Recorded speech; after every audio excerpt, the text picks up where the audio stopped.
साकोरी गावची यात्रा म्हटलं का हरिभक्तपरायण भीमाशेठ गाडगे यांच्या हॉटेलला गर्दी ही हमखास. आताही आपण पाहू शकता तिकडं बैलगाड्याच्या शर्यती चालू आहेत, परंतु भीमाशेठच्या हॉटेलला ग्राहकांची रांग लागलेली आहे.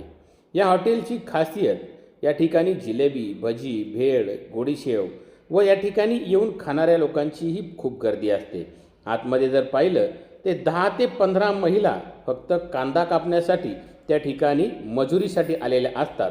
असं हे भीमाशेठचं समाधान हॉटेल, साकोरीची यात्रा आणि भीमाशेठचं हॉटेल हे समीकरण काही निराळंच असतं. एकदा या आणि इथली जिलेबी भजीची चव नक्की घेऊन पहा.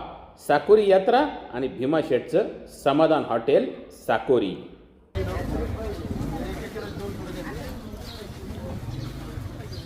हे तुमचं पिशवी